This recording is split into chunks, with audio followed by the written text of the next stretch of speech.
Hare Krishna. I'd like to welcome all of you all to the second session of Kunti Maharani's prayers.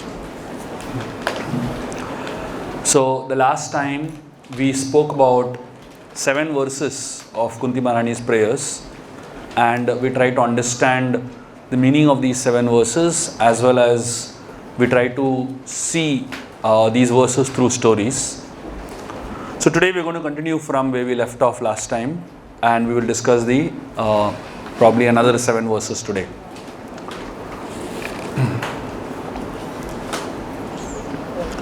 So the last time Kunti Maharani ended with this very famous verse, Vipada Santuda Shashvat Tatra Tatra Jagat Guru Bhavato Darshanam Yatsyat Apunar Bhava Darshanam. And we spoke about the importance of darshan at that point in time. So we're talking about here, Kunti Maharani is saying that anybody who has darshan of you does not have to have darshan of the cycle of birth and death. So that's where we ended.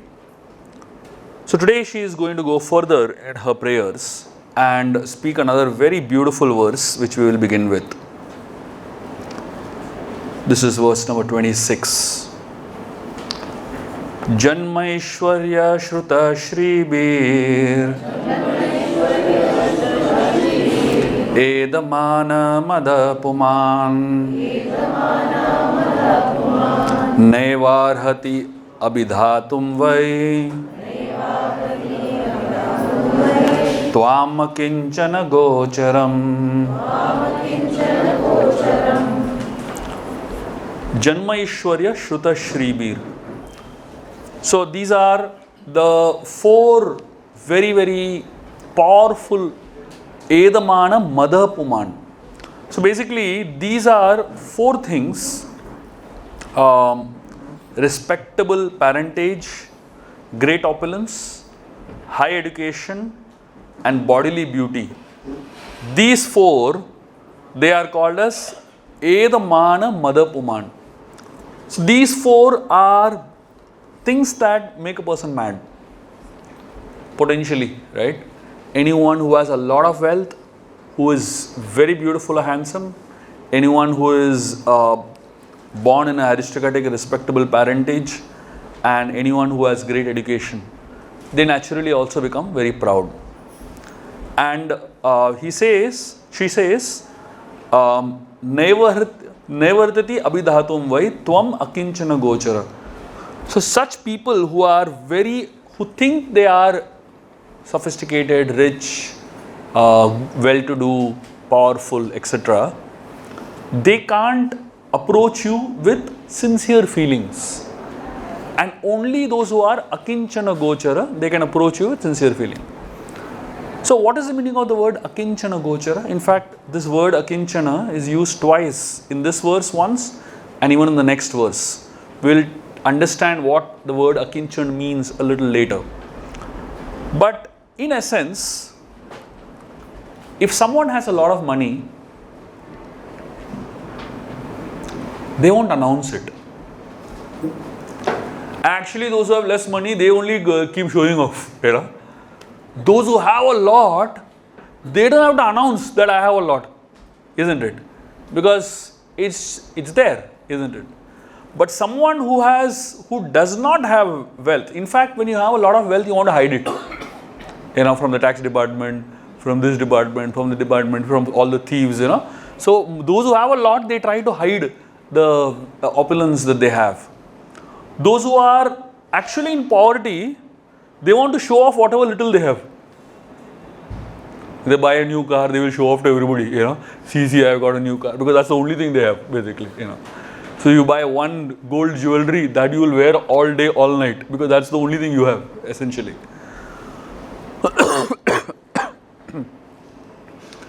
So when there is no presence of bhava inside, you want to get some appreciation from outside. Those who have a lot of bhava inside, they don't need any appreciation from outside. Isn't it? If you look at all the exalted, great devotees who have a lot of bhava for Krishna inside, they don't have to show outside that they have a lot of bhava. They don't try to show, you know. But those who don't have any bhava, they only try to show off, basically. trying to show that I'm actually a great devotee, trying to show I'm actually a very exalted devotee. So this idea of trying to show that I'm great, in whatever way it is, whether it is greatness in devotion or greatness in wealth, education, beauty, etc., the idea of showing means it is not there actually. But when you have a lot of it, you don't have to show anyone. You don't have to show anyone, basically. So here, Kunti Maharani is talking about someone who is really in love with Krishna, is very humble. Someone who actually has a lot of love for Krishna. So she is using the word akinchana gochara here. The word akinchana here means someone who is materially impoverished. Akinchana means beggar, technically. The word akinchan means someone who is a beggar. So someone who is actually rich in Krishna consciousness feels that I actually don't have Krishna. I don't have Krishna at all. And someone who is very poor in Krishna consciousness feels I am a great devotee. So Kunti Maharani is trying to, show that over here. When it rains on mountains, the mountains are huge, powerful, right? But mountains can't hold any rain. Why they can't hold any rain? Because they don't have any container to hold it, basically. It goes down and it collects in a pond below. Similarly, those who are very proud, their hearts are like a big mountain. It's called a mountain of pride. They can't hold the mercy of the Lord. And those who are humble, like the pond below, they are the ones who are able to hold it. So here, Kunti Maharani, she's talking about people who are wealthy externally, but poor internally. And those who are poor externally, but are wealthy, very, very wealthy internally. And that is the kind of people that actually get your mercy. So here, Kunti Maharani is actually praying to the Lord, my dear Lord, you are for those who are already liberated. Tvam akinchana gochara. So those who are not affected by these external stuff, but they are actually focused on something much deeper inside. They are the ones who get the mercy of the Lord the most. So Krishna, one time, he decides to grant mercy to Mother Yashoda. He decides that I want to give liberation to Mother Yashoda, mukti to Mother Yashoda. She has done so much for me. She has taken such nice care of me. So I want to give her liberation. So the only problem is that for the Lord to give anybody liberation, the only condition is that that person has to ask for it. So, Krishna wants Yashoda to ask, give me mukti. He just somehow wants Yashoda to ask for liberation. Now, Yashoda is like, where she's going to ask for liberation. So, Krishna is trying to trick her to ask for liberation.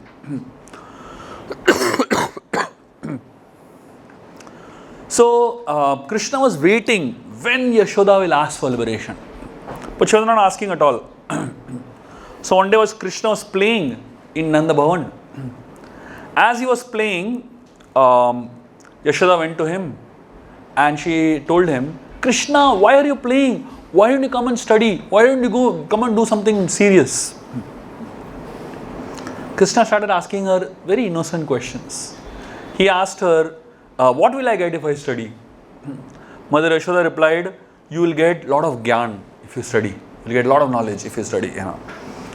So Krishna is asking, what will I do with that gyan? What will I do if I have a lot of knowledge? Yashoda is saying that with lot of knowledge, you will get a lot of bhakti. So Krishna is saying, what will I do if I have so much bhakti? Then Yashoda is saying, if you have so much bhakti, then you will get mukti. And that's it. Krishna was waiting for her to say that word mukti at least once, from her mouth. So as she was speaking this word mukti, Krishna told Mother Yashoda, I'll give you liberation. I'll give you mukti. Mother Yashoda said, no, I don't want mukti. She is saying, I want to see your marriage. and only then I want mukti, from this world. So she wants to enjoy seeing Krishna getting married. That's like the ultimate aspiration for any mother, The ultimate goal of any mother's life is to see their child get married, basically. After that, mukti happens or whatever happens, it doesn't matter for them, So Yashoda is telling to Krishna that, after I see you get married, then I will take mukti. But unfortunately, when Krishna actually gets married, Yashoda is not there only, Krishna gets married 16,108 times. But only Devaki gets to see all those marriages. Yashoda doesn't get to see those marriages at all. And therefore, there was always this gap. Krishna wants to give her liberation. She asked also for liberation. But she said, I want liberation after a particular condition. That condition never happened only. So Yashoda never got liberation literally. So, after Krishna left from this world, after he winded up his pastimes and left from this world, in Kali Yuga, Krishna appears again as Tirupati Balaji in Andhra Pradesh.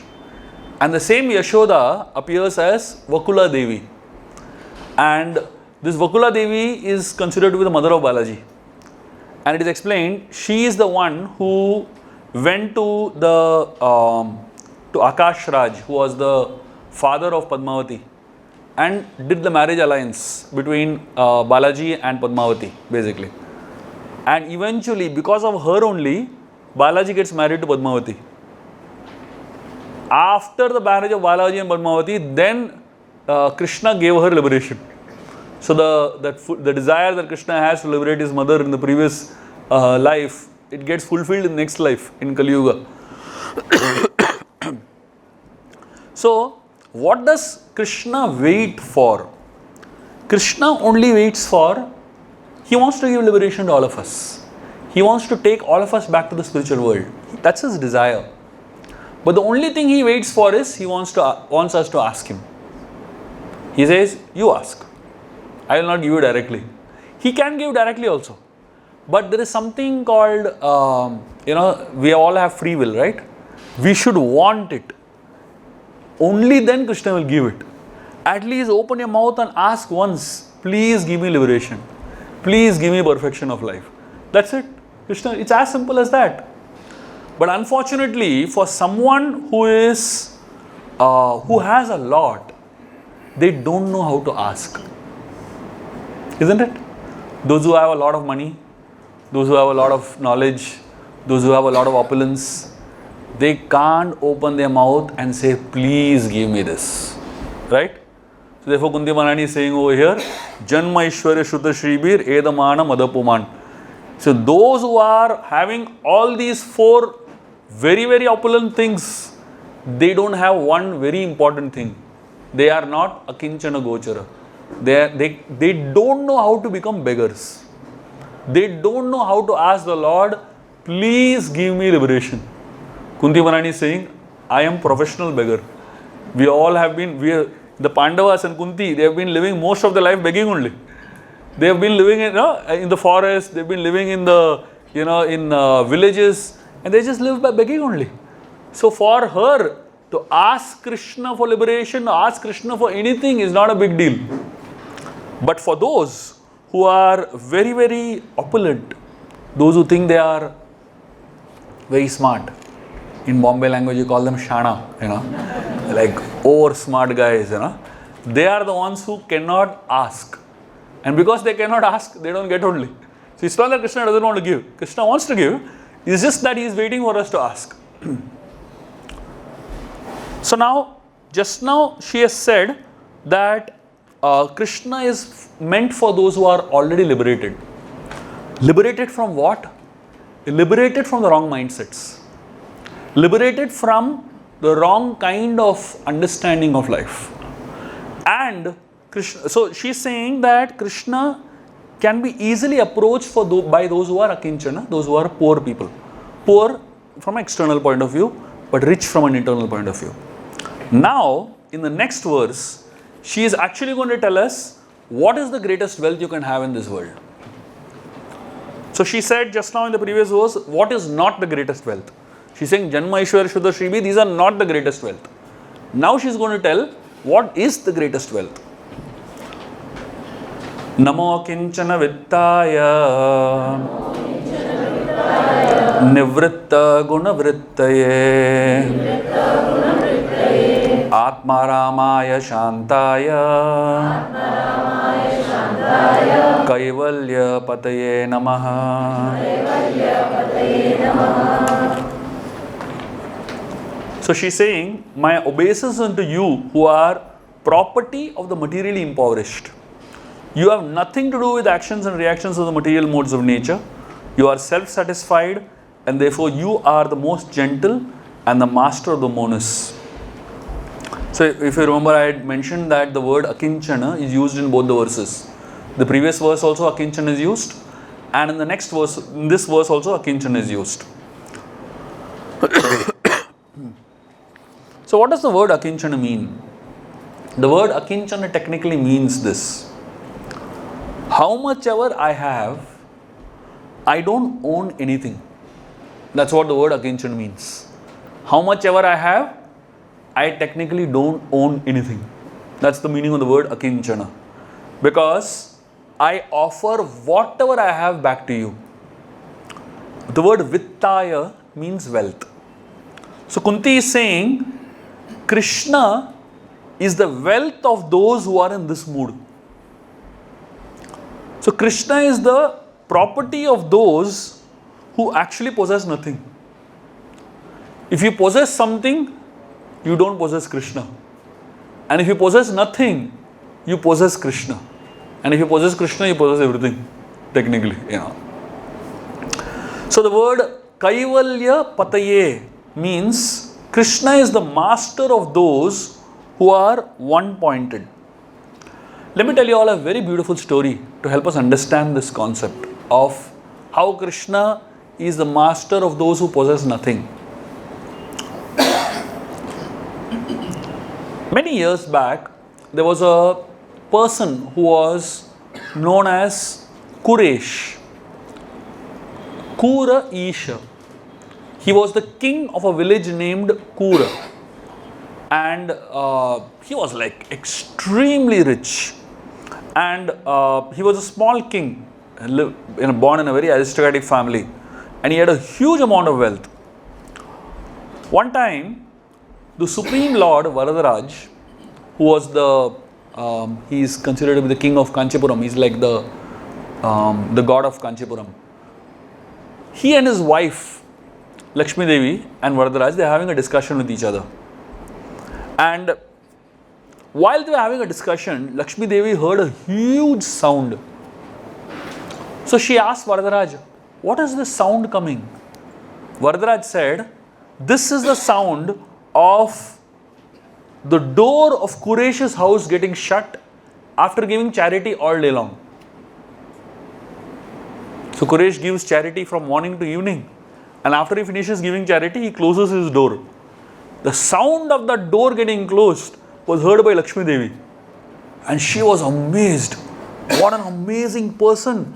I would like to see such a wealthy person. Lakshmi Devi is telling like that, So then the temple priest overheard this conversation between Varadaraj and Lakshmi Devi. He went and told Kuresh, you are so fortunate that Lakshmi Devi herself wants to see you looking at your charitable disposition, Now imagine, if Lakshmi is getting impressed with somebody, how impressive that fellow must be, and how much wealth he must be having, isn't it?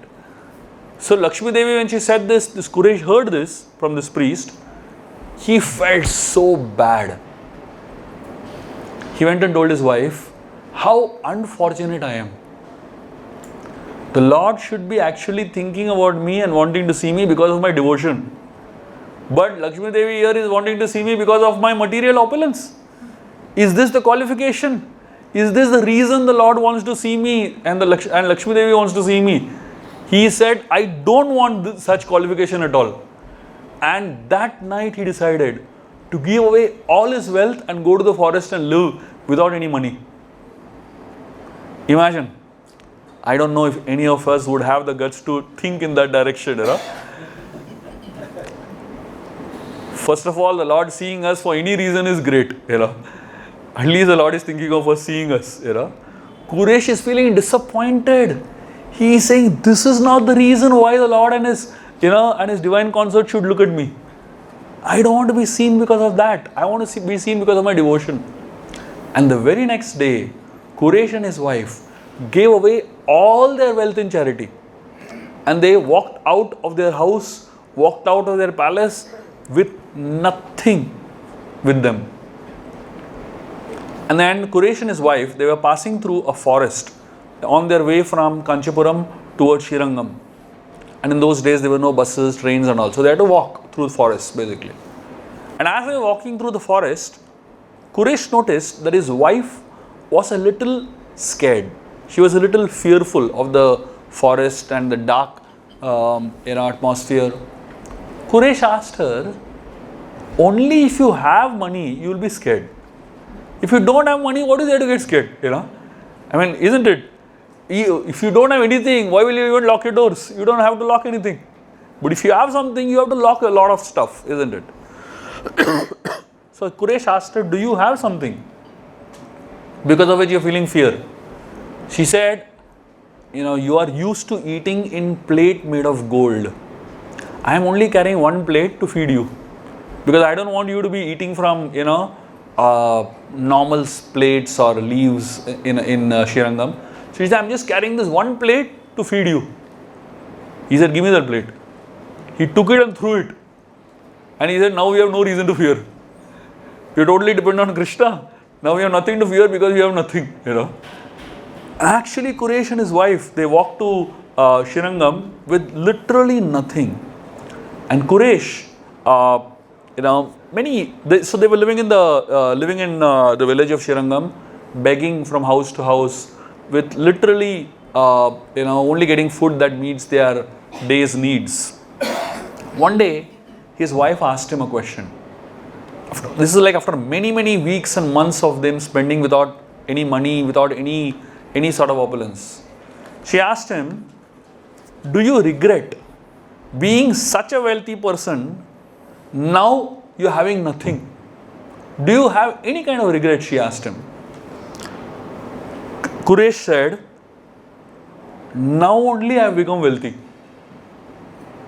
Till now, I was not at all wealthy. Now I have actually become wealthy, Quresh is saying. Because on one side, I have Ranganath. On the other side, I have my Guru Ramanuja.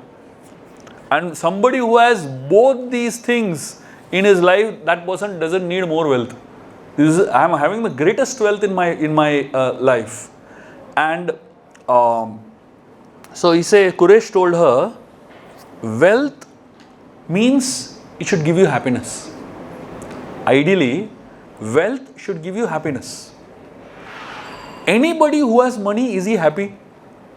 Technically, if you look at it, if you have more money, you are more miserable. They're worried about all kinds of taxes, they're worried about all kinds of problems, they're worried about where to invest and where. So many complications come with having more money, isn't it? So Quresh is saying, now I am very happy because I don't have anything. The only wealth I have is the Supreme Lord. And because I have the wealth of happiness that comes from the Lord, and therefore I am taking shelter of the Lord. And he said, now I don't have any other problem and I don't have any other needs because I've got the real wealth in my life. So here Kunti Maharani is telling us exactly that. Namo kinchana vittaya nivritta gunavrittaye atma ramaya shantaya kaivalya pataye nama. So she is revealing to us what is not wealth and what is real wealth. The next verse, Kunti Maharani continues her prayers. Manye tvam kalam ishanam anadi nidanam vibhum samam charantam sarvatra bhutanam yanmitha kali. Kunti Maharani is saying, my dear Lord, I consider your Lordship to be eternal time, the supreme controller, without beginning and end, the all-pervasive one. In distributing your mercy, you are equal to everyone. The dissensions between living beings are due to social intercourse. So here, Kunti is calling Krishna as Kalam Ishanam. So Kunti is calling Krishna as Kala, means time. So she's saying, you are time. But Kala also means death.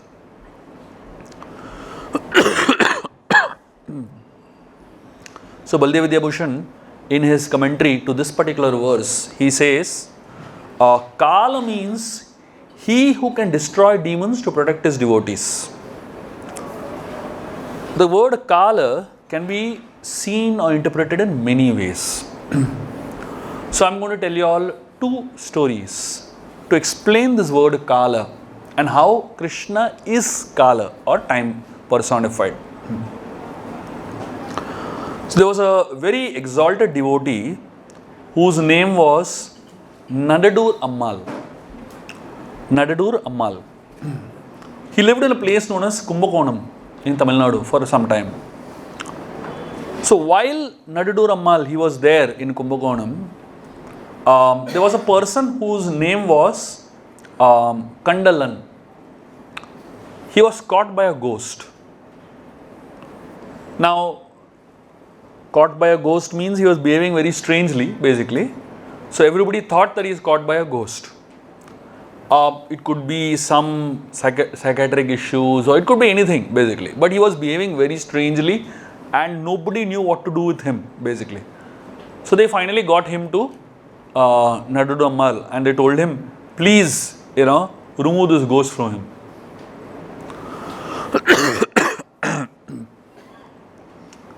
This devotee told him, the only way this person can go back to his old state is if he gets the grace of Sudarshan Chakra of the Lord.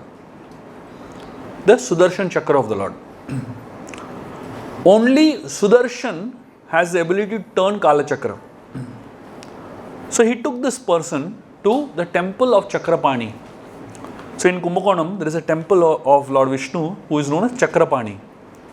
And it is the only temple which has a full-fledged altar of Sudarshan Chakra. So this devotee Nadadur Ammal, he took this person to this particular altar of Sudarshan Chakra and he recited a beautiful stotram glorifying the chakra. So this particular stotram which he recited was known as Heti Kumbhava Stotram. And when Nadadur Ammal was reciting this stotram glorifying Sudarshan Chakra, and this man was standing there who was affected by this ghost, the interesting thing was, the Sudarshan Chakra of the Lord started turning in the opposite direction. Usually Sudarshan Chakra turns in clockwise direction. It was turning in the anti-clockwise direction. And immediately this fellow returned back to his original state. He became completely normal. And all his, his possession of the ghost, it just disappeared completely. And he was completely normal. The Sudarshan is a representation of Kala Chakra. If Sudarshan turns in the forward direction, time goes forward. And if it turns in the backward direction, time goes backwards. Because he turns the Kala Chakra around, therefore, the Lord is called as Aha Samvartaka. That means the one who can turn the Kala Chakra around. So when Kunti Devi is saying, you are Kala, she's trying to say, you can reverse time like this and reverse forward time like that. For you, there is no problem in changing everything. There's another very interesting meaning of the word Kala. And to understand this, I'll tell you all another story. And this story is a story from the Ramayana. When Shurpanaka comes to meet Lord Ram in the Ramayana, we find that Shurpanaka, she was pretty old at that point in time. It is explained that that particular Treta Yuga was Shurpanaka's 13th Treta Yuga. So she has been living for last 13 Treta Yugas already. So imagine how old she was, Lord Ram was just 37 years of age at that point in time. But Shurpanaka was 13 Treta Yugas old. She was like millions of years old, literally, And somehow, imagine, multiply 13 by the number of Treta Yugas, Yuga cycles basically. That's her age. Somehow, she found that Ram and she were a perfect match. Strange, isn't it? By what calculation she found it is a perfect match, God knows. But she was convinced that, I am the ideal partner for Lord Ram. So, it is said that Shurpanaka, when she enters in the Ramayana, Kamba Muni explains her presence in the Ramayana in a very interesting way. So, Kamba says, Shurpanaka is like a disease that stays inside you but slowly destroys you. Just like diabetes. If diabetes stays inside you, it's slowly destroying you, isn't it? So similarly, Shurpanaka stayed with Ravan, but she eventually puts Ravan in trouble. So Shurpanaka is like that. Or Shurpanaka is compared to Rahu. Rahu catches sun and moon alternately. Similarly, she catches Ram and Lakshman alternately. Just now, if Ram is not marrying her, it's fine, Lakshman will marry her. Lakshman is not marrying her, fine, Ram will marry her, like that, So, so as Shurpanaka was, coming to meet Lord Ram, she was just amazed by the charm of Lord Ram. So she has one look at Lord Ram and she says, what amazing features this person has. Look, I've never seen anyone as handsome as him in my life. Look at his eyes. They look like lotus flowers, Shurpanaka is saying. Look at his teeth. They're shining like the rays of the moon. Look at his broad chest. Look at his broad forehead. She goes on and on, glorifying Lord Ram. And she says, could this person be Kamadev, the god of love? But how can he be Kamadev? Because Kamadev doesn't have a body.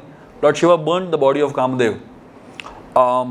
Is it possible that Kamadev has done more austerities and got a body now, which is so enchanting?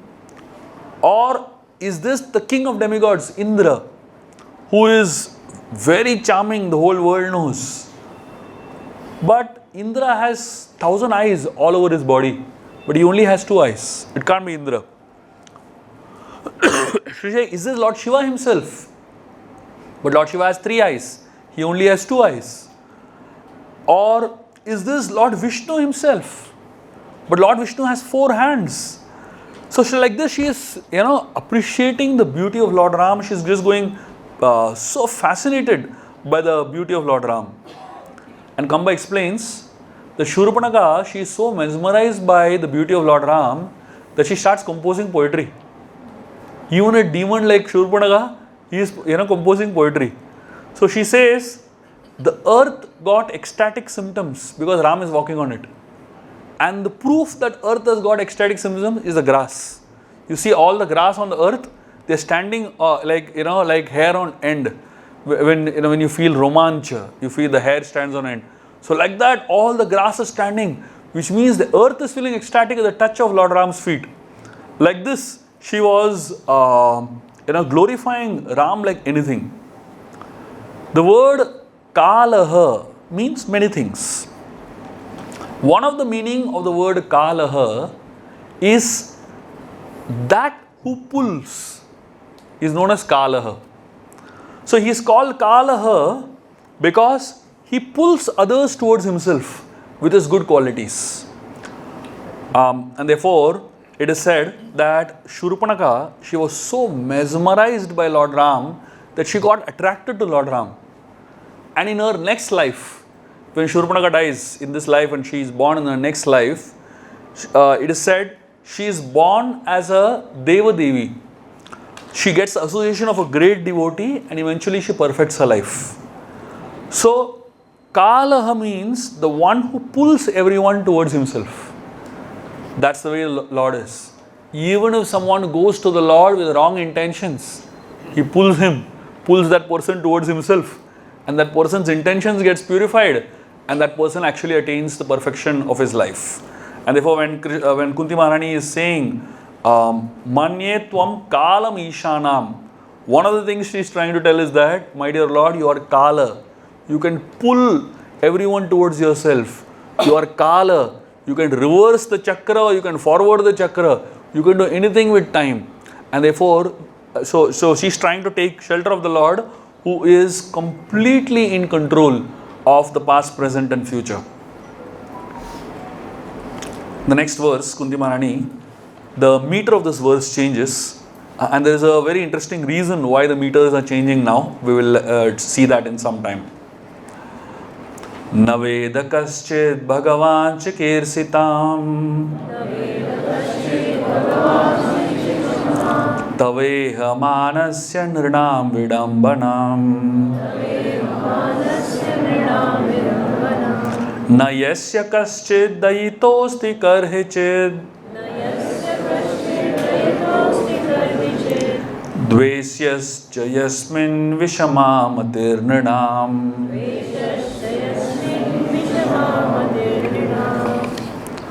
She's saying, O Lord, no one can understand your transcendental pastimes, which appear to be so human but are misleading.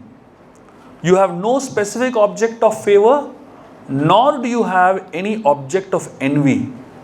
People only imagine that you are partial. So here in this verse, there are two very important things that we can learn. One, Kunti is saying you are inconceivable.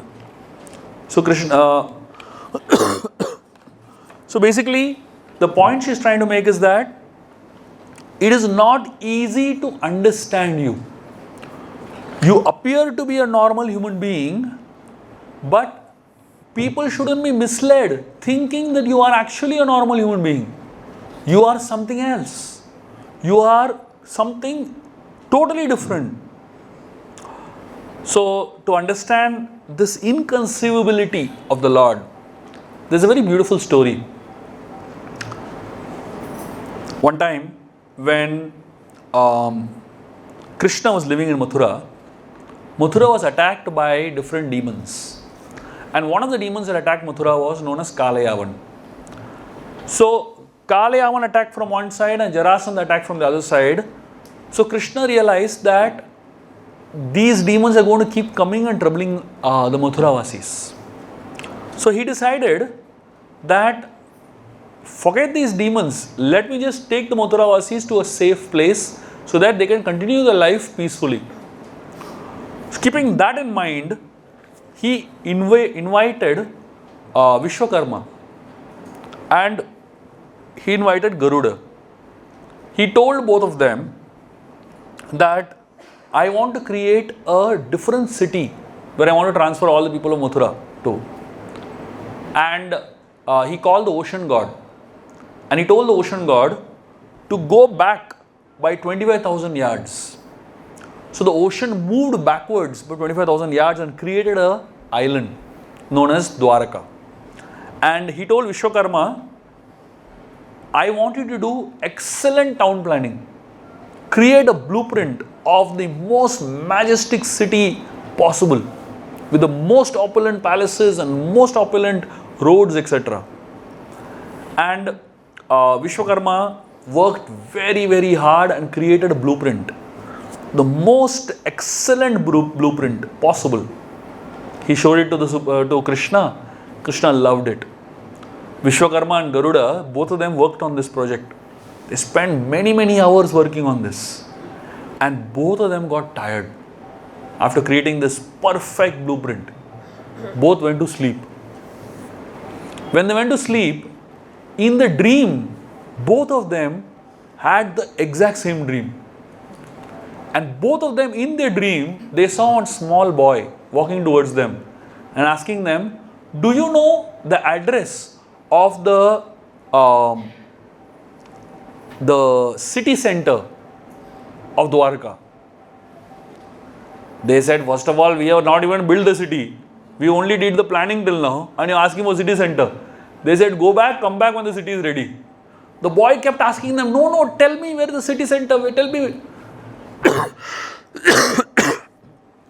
Finally, they were so fed up that they got up from their dream.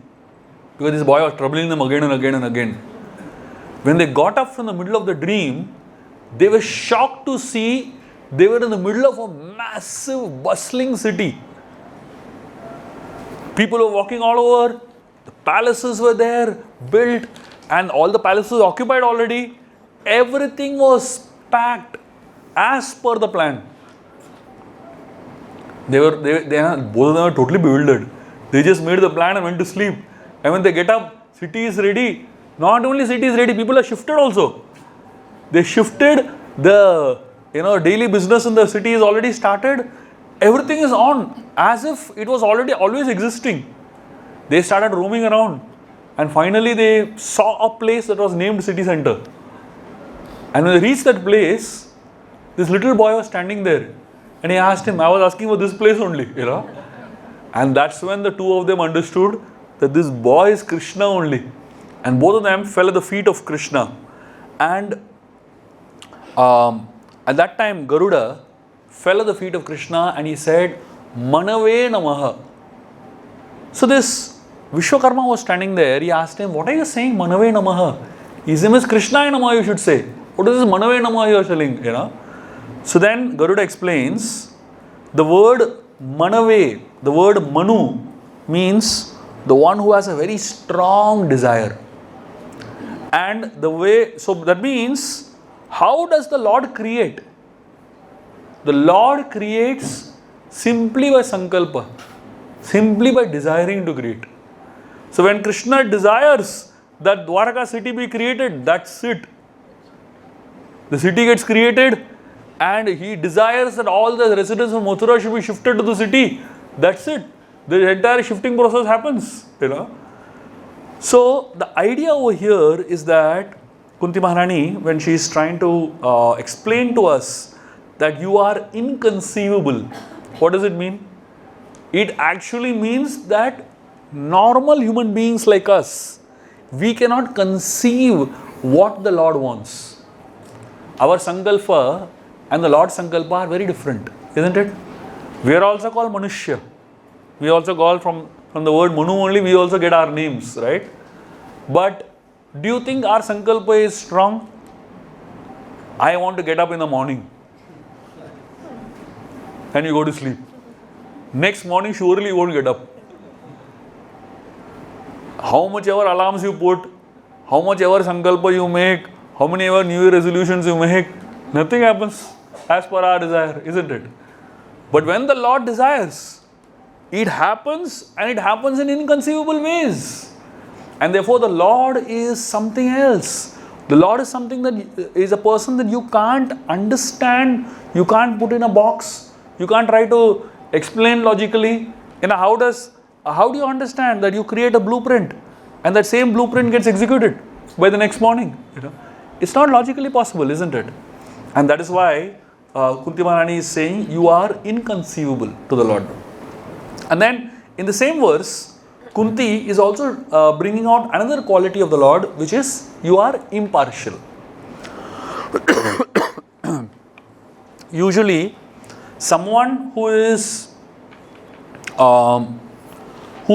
partial is someone who has favorites and who has some people who are not so favorites, isn't it? But the Lord, He operates in a totally different way. He is very different from the point of view of partiality. He is very neutral in the way His laws gets executed. In the Mahabharata, there is a very beautiful verse, beautiful discussion actually, between Yudhishthir Maharaj and Bhishma. And Yudhishthir Maharaj is very disturbed. Because he feels that, I killed all those people. Thousands and millions of people were killed in the battle because of me. So Yudhishthira goes to Bhishma and he tells him. So Bhishma asks him, who killed all of them? Yudhishthira said, I killed all of them. Bhishma says, no.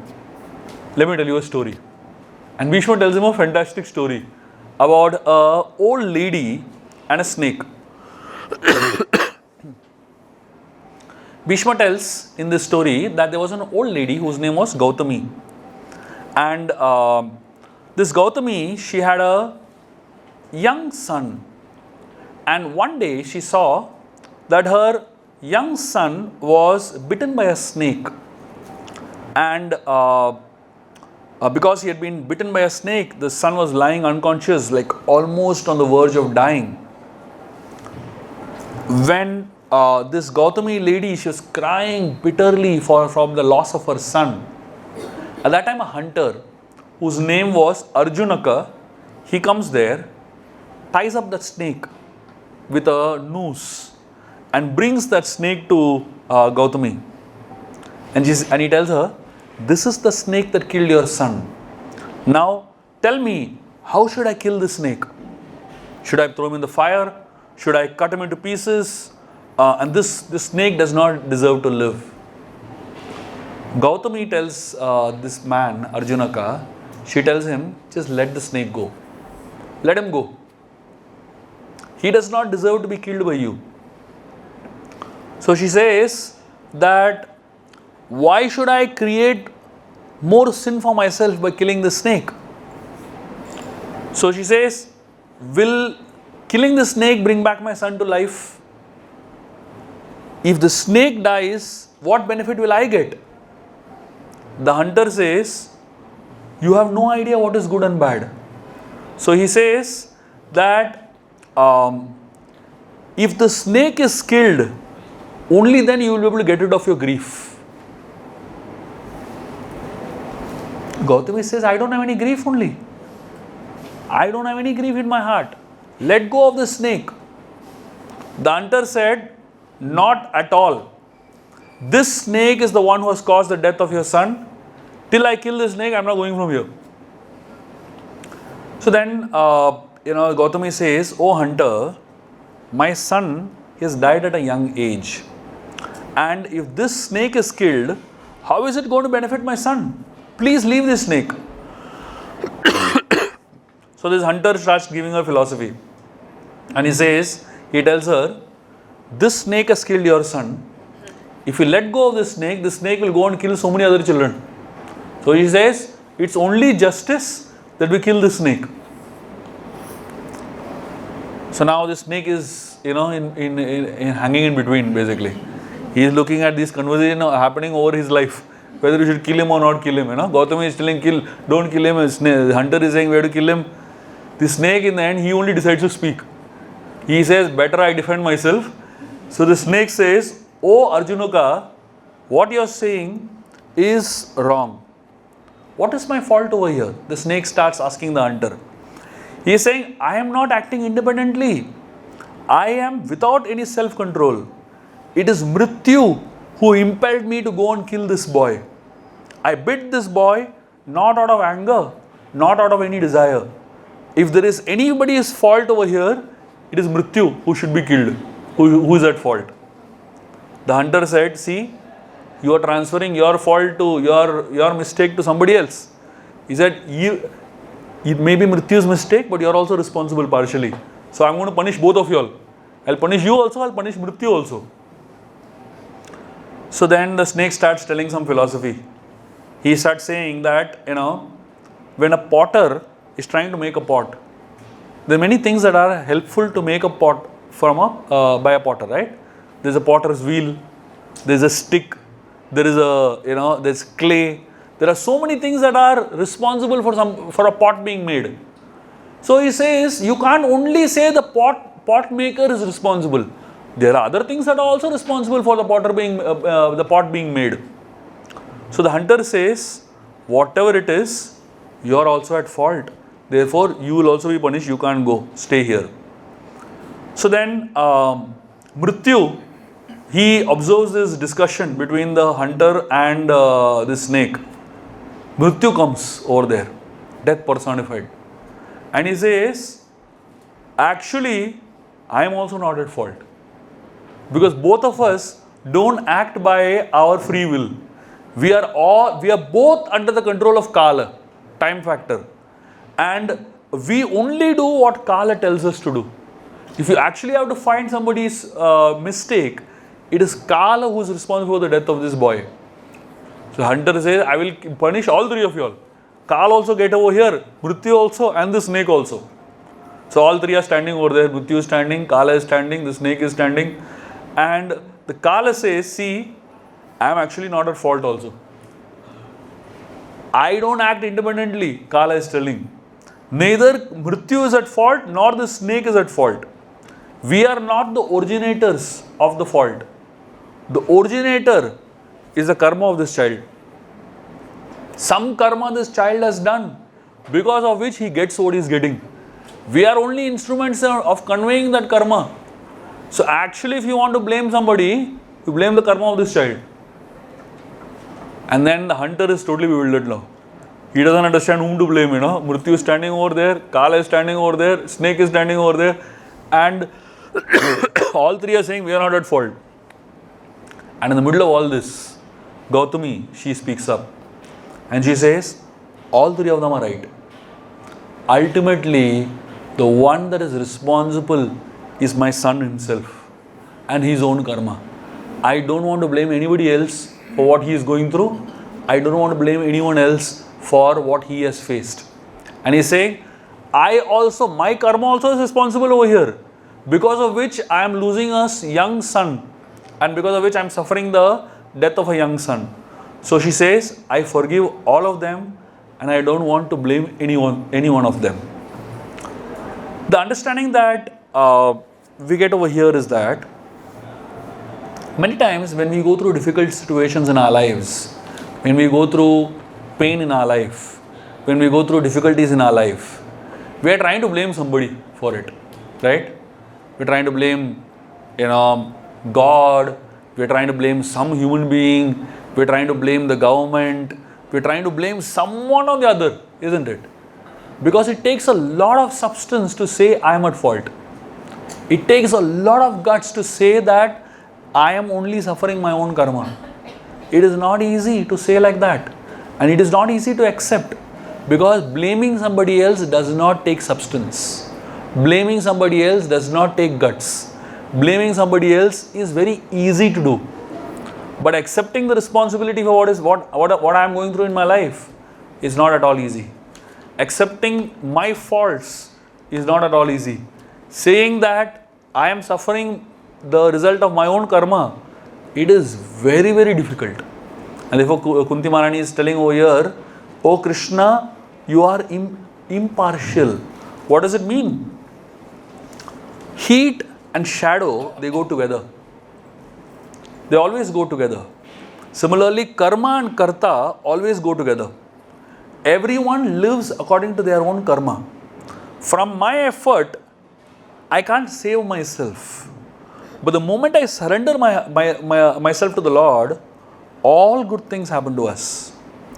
But when bad things happen to us, we can't blame Krishna for it. But if we are karta under the shelter of the Lord, then the Lord takes care of us. So here in this verse, Kunti Maharani is making two very profound points over here. She says that Krishna is inconceivable. Oh God, you are inconceivable. At the same time, she says, you are impartial. And then the next verse that Kunti Maharani is going to speak is a very, very beautiful verse. In fact, it's considered to be one of the very powerful verses of Kunti's prayers. Janma karma cha vishvatman ajasya kartur atmanaha tiryan nirshishu yadasu tad atyanta vidambanam. She says that of course it is bewildering, O soul of the universe, that you work though you are inactive and that you take birth, though you are the vital force and the unborn, you yourself descend among animals, men, sages, aquatics. Verily, this is bewildering. So, she is saying over here that Janma karma cha Vishvatman. So, she is saying you are the soul of the universe.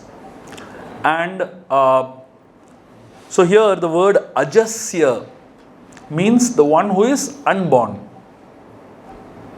The word Aja means the one who rejects. The word Ajasya means the one who is unborn. So here there are two meanings, or rather two very powerful things that we can understand from this particular verse. One is the word Aja means the one who rejects.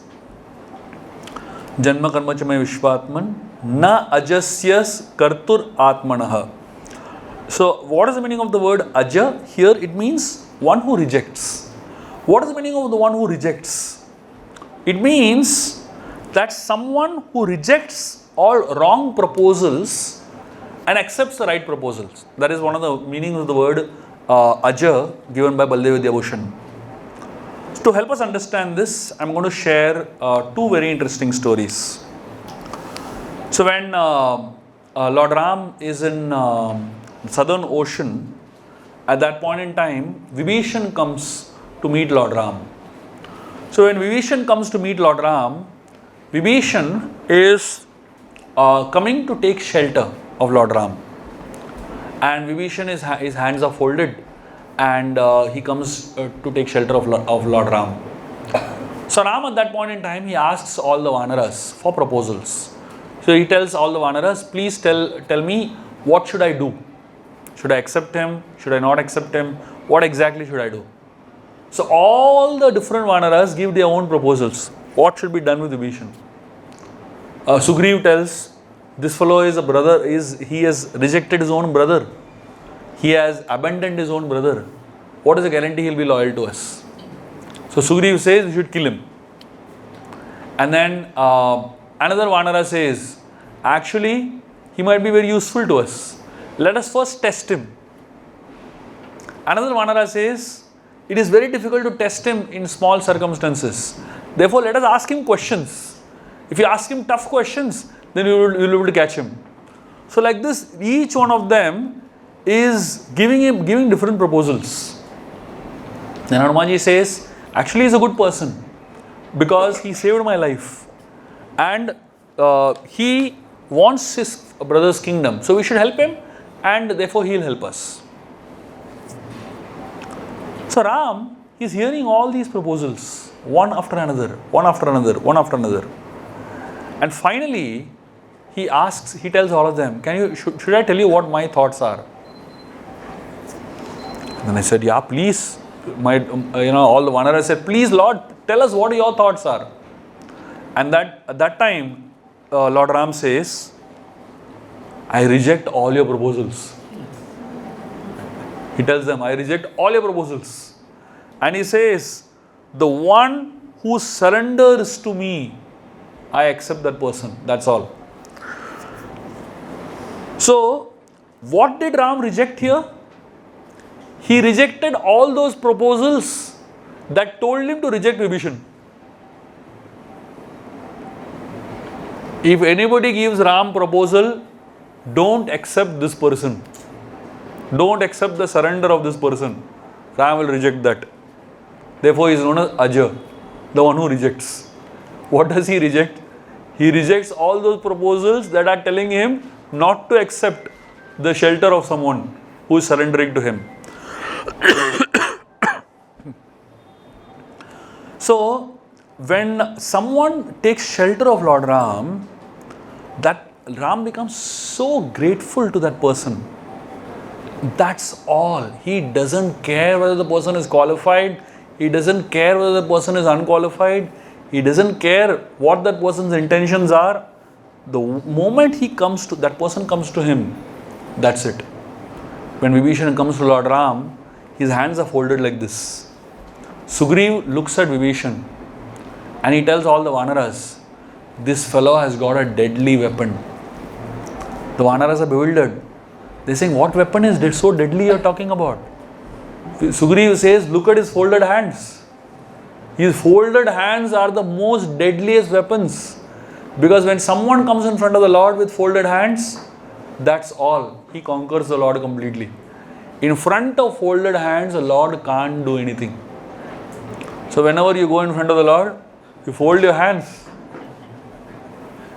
Easiest way to defeat the Lord. And therefore the Lord is called Aja.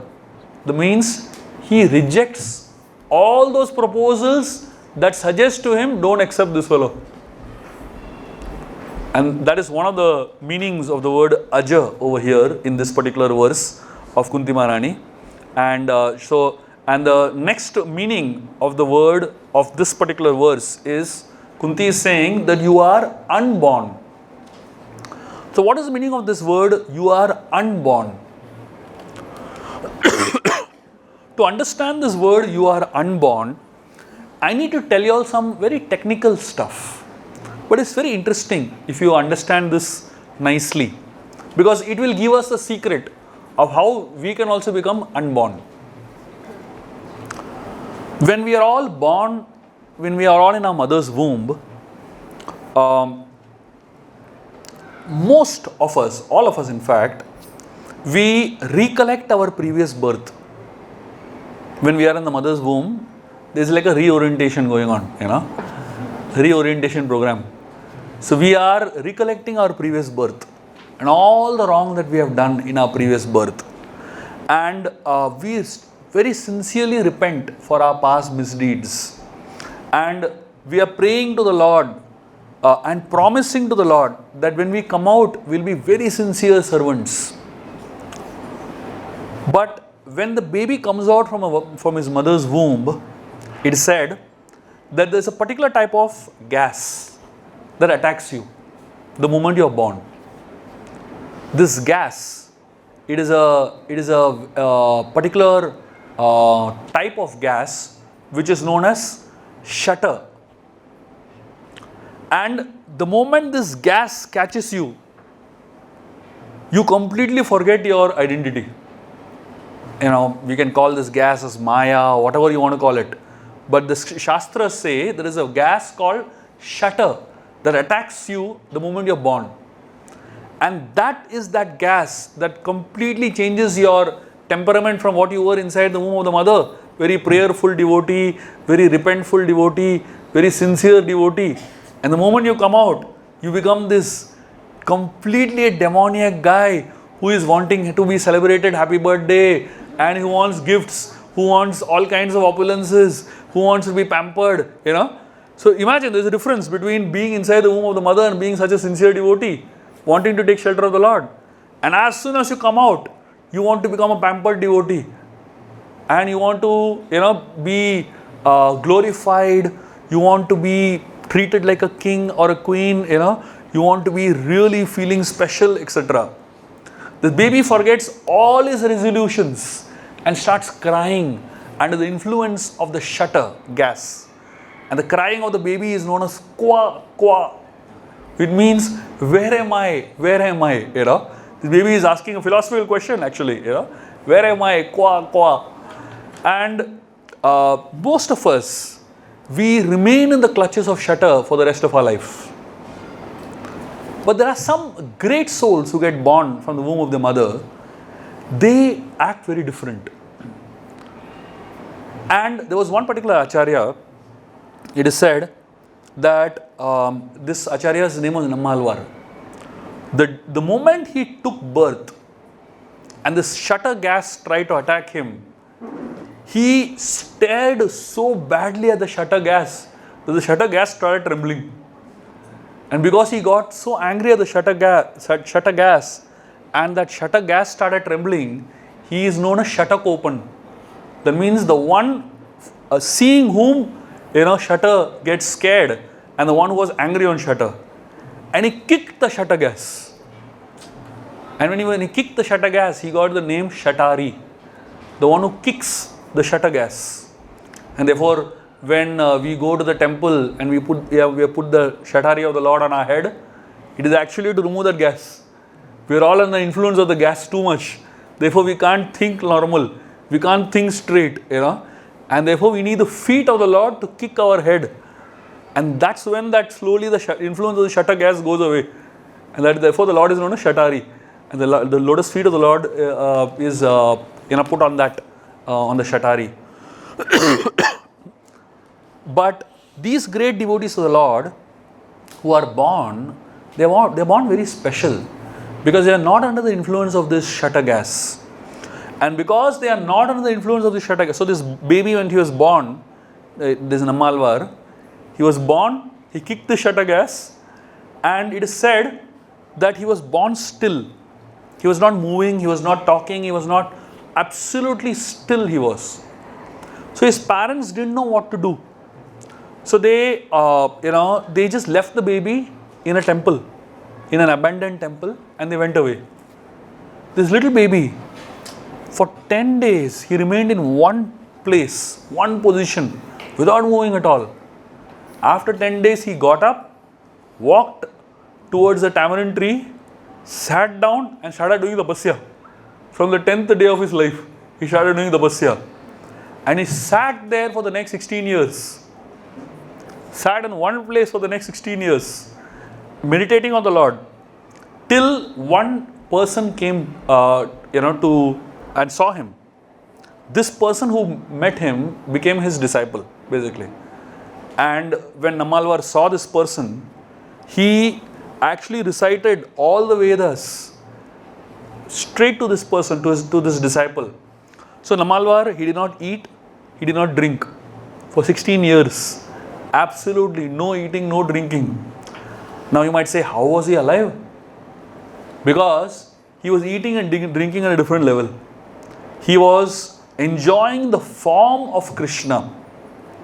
And because he was enjoying the form of Krishna, he was getting nourished by the Krishna Katha.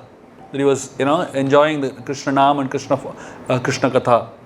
And he was feeling completely nourished. And it's explained that eventually, when the time came for him to perfect his life, the Lord took him in his own body. The Lord told him, don't even change your body, not needed. Because he never ate only anything in this material world. We eat so much of junk. Therefore, we need to change our body, right? When we go to the spiritual world.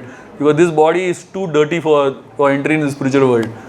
But Nammalvar never ate anything, never drank anything. So there was no question for him to change his body also. The Lord took him in the same body to the spiritual world. And therefore, because Krishna nourishes his devotees in a very special way, the devotees, so Krishna is unborn, and a devotee when he is born also, he is actually considered to be unborn. So the pure devotees of the Lord, their bodies are not considered to be ordinary. If we study the Nectar of Instructions, there is this verse which talks about how one should not judge the body of the pure devotees of the Lord. Because their bodies, they may be physically in a material body, but because they are constantly remembering Krishna and because they are constantly in touch with Krishna, their body itself is so purified, so divine, that none of the material contaminations can touch the body of a pure devotee. And therefore, he is also considered to be unborn, literally. Because he doesn't have a material birth as such. Therefore, pure devotees of the Lord, their appearance is also called as appearance. They are not called birthday. The pure devotees of the Lord, their birthdays are considered to be appearance days. And their death days are considered to be disappearance days. Because they have exactly the same properties, the quality of the pure of the Lord himself. And therefore, when Kunti Maharani is appreciating here, she is appreciating Krishna and his pure devotees in the same context and in the same way. So therefore, here one of the qualities of the Lord that she is saying is that you are unborn. And finally, the last verse that we are going to take for today. So it's very interesting that when Kunti is remembering that Krishna, Kunti remembers that Krishna in every incarnation has accepted the bowing of his devotees and given them shelter. So when Kunti is thinking that in every incarnation Krishna is accepting the shelter of his devotees, she at this point in time remembers Mother Yashoda. In this particular juncture of her prayers, she starts remembering Mother Yashoda. So basically the sequence is that she is offering prayers to Krishna, but all the prayers that she is offering to Krishna are also reminding her of pure devotees of Krishna. So she is saying Krishna is unborn. So are the pure devotees of the Lord. They are also unborn, And then she is remembering Krishna. And she is remembering those who are taking shelter of Krishna. And now she is suddenly remembering Mother Yashoda. And the moment Kunti remembers Mother Yashoda, she experienced super ecstasy. It is explained, the meter of the composition of Kunti's prayers varies according to her mood and ecstasies. So in the beginning, if you see, there is Anustup Chandaha. So all the verses, verse number 18, 19, 20, 21, 22, 22, till 22, they are all in Anustup Chandaha. 23, 24, the meter changes a little bit, right? There's another meter that comes in. Then 25, 26, 27, 28 are again back in Anustup Chandaha. And 29, the meter changes a little bit. Then 30 again goes back to Anustup Chandaha. And 31 is a totally different meter only. It is none of... So the 31st verse, the meter is very different from all other verses. Why is the 31st verse meter different? The 31st verse meter is very different because her ecstasy is the highest at this point in time. Therefore, the 31st verse is the longest verse, and it is also in the Brahma Samhita meter. And here, she is remembering Mother Yashoda, but she is not able to tell the name of Mother Yashoda. So she is only saying Gopi here. She is not saying the name of Mother Yashoda over here. So we will just recite this verse. This is the last verse we are going to do for today. This is the Brahma Samhita meter. Gopya dade tvai kritagasi damata. Sorry.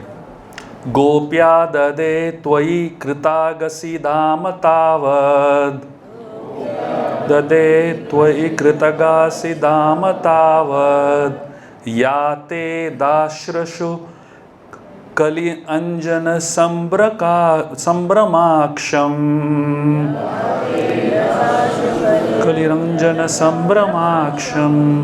Vaktram Niniya Bhaya Bhavanaya Sthitasya.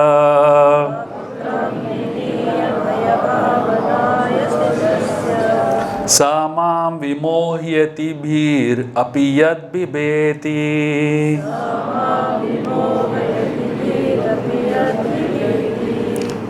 So Kunti Maharani is saying, my dear Krishna, Yashoda took up a rope to bind you when you committed an offense, and your perturbed eyes overflooded with tears, which washed the mascara from your eyes, and you were afraid, though fear personified is afraid of you. This sight is bewildering to me.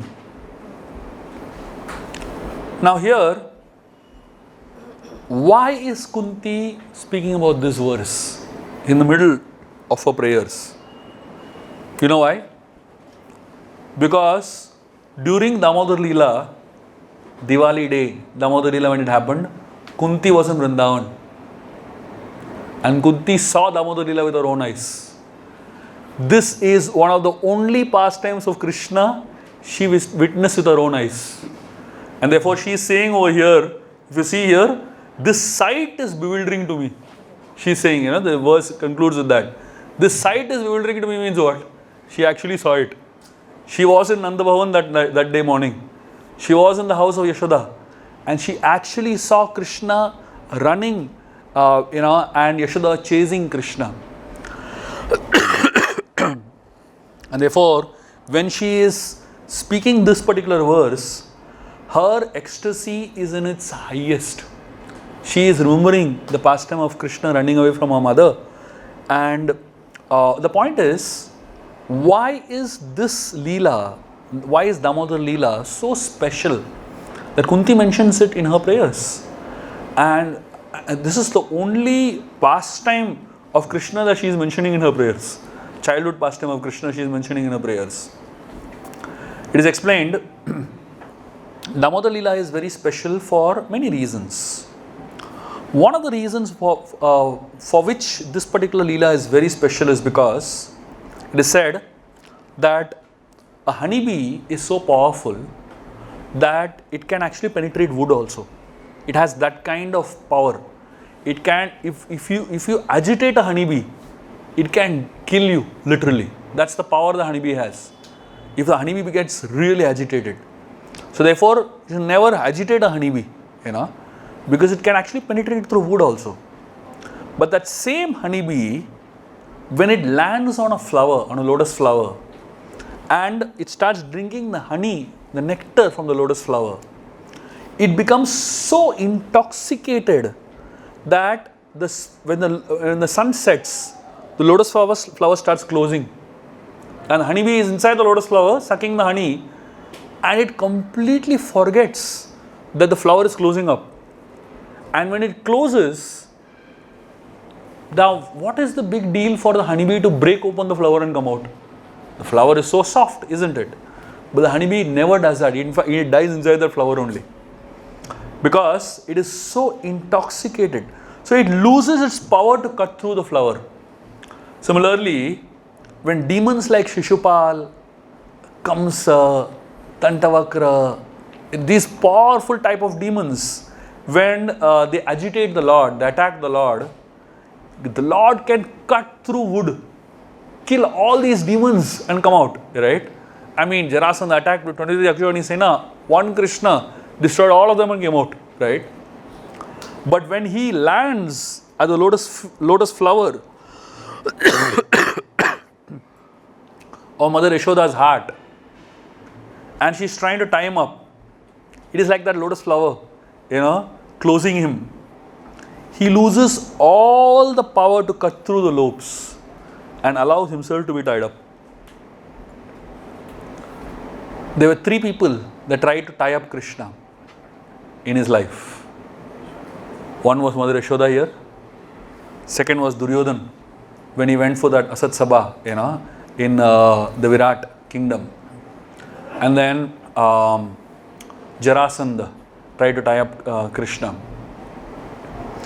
So when Krishna is trying to be, is so powerful, he can break open any kind of, people trying to tie him up or push him down or, hold him. He can't be tied. You can't put him in any boxes, right? But Kunti, she's trying to tell over here that all demons, they try to put him in a box, try to tie him up, they cannot. But still, when a devotee tries to tie you up, you get bound. You get bound. Just like this honeybee gets bound, stuck in this lotus flower. It's such a soft lotus flower. But the honeybee just loves the nectar and he just allows himself to be tied up. So Kunti Maharani is trying to tell that the only way to tie you up is with love. You cannot be tied up in any other way. Anyone who tries to tie you, you will break free. You are too independent. You are too powerful. You are too intense to hold together. But if a devotee, pure love, he tells you, please don't go. You won't go. And therefore Kunti Maharani is remembering Damodar Leela over here because she is telling him, I don't want you to go. I will also tie you up with my love. So she is recalling Damodar Leela because that is one experience that she has seen with her own eyes. She has seen with her own eyes that somebody who is Swarat, completely independent, decides to lose his independence. And the amazing thing about Damodar Leela is that when Mother Yashoda tried to tie up Krishna, she was trying to tie up with ropes. But how many ever ropes were being brought in? They were falling short by 2 fingers. At some point, the gopis told Mother Yashoda, it doesn't look like your child wants to be tied up. Just let it be, forget it. He doesn't want to be tied up. And all the gopis are telling Mother Yashoda that your child doesn't look like an ordinary person. He looks like Narayan himself. Mother Yashoda says, he may be Narayan or whoever, but I'll still tie him up. And when Krishna hears this, her determination, she says, look at her, she's saying, he may be Narayan, but still I'll tie him up. He's my son. Then Krishna says, bas, that's it. I can't fight more than her determination. So Kunti is invoking the Damodara Lila over here because she's trying to tell Krishna, my dear Krishna, I'm an old lady. What capacity I have to tie you up? How much can I hold you? The gopis, they were young, they were trying to hold you. There were thousands of them and they're trying to hold you, and still you went from Vrindavan. But I'm an old lady. What can I do? I am just like your mother Yashoda. I don't have much powers. But I know one thing. If with love I request you, you will not say no. And therefore, specifically, Kunti Maharani is invoking the Damodara Lila over here. The word Dama Udara. Udara means belly. And Dama means ropes. The one who is tied by the ropes of love. So Mother Kunti over here, she is trying to, so she obviously can't be like Mother Yashoda, stern. She can't be like Mother Yashoda, strict, because she doesn't have that kind of rasa with Krishna. But she is making her request.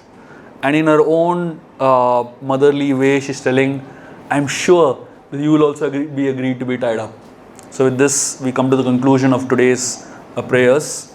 The next session that we're going to start with a very, very amazing story where Mother Yashoda, Kunti Maharani here, she's talking about, she's giving an example, and she is comparing Krishna to the Chandan from the Malaya mountains. So Malayasva Chandanam. So the Chandan from the Malaya mountains are a very special flavor of Chandan. And that particular flavor of Chandan is considered to be the most fragrant form of sandalwood. So she's comparing Krishna to that particular sandalwood. And we're going to see a very, very beautiful story of Krishna's fragrance the next time when we begin. Thank you very much. Hare Krishna.